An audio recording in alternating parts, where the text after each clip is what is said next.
Jom ke grand opening Chin Chun Home Mart Puncak Perdana pada 6 dan 7 Disember 2025 ni.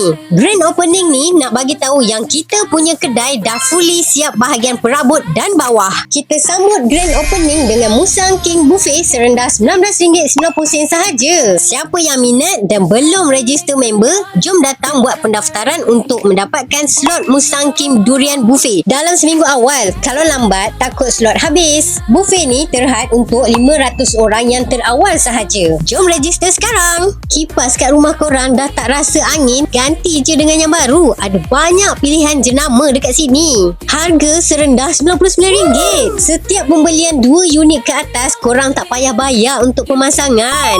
Korang tengok ni, kalau korang beli 2, korang boleh dapat lagi 1.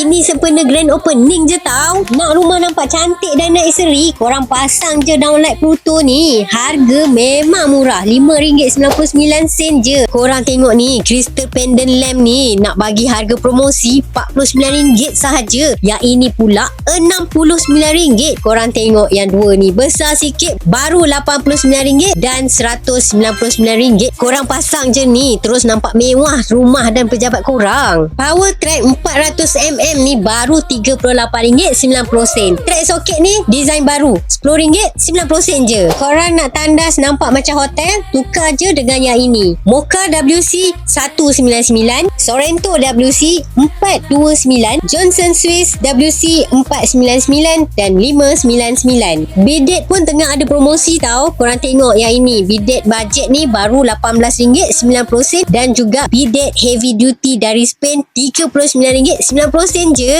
Mirror cabinet living knob 199. Kita ada macam-macam mirror cabinet ada dekat sini. Cermin LED 199 je dah dapat. Electric cloth hanger ni harga serendah RM499. Ada banyak model dan function ada dekat sini. Bos Chin Chun memang bagi harga promosi kau-kau punya sempena grand opening ni. Jom datang ramai-ramai.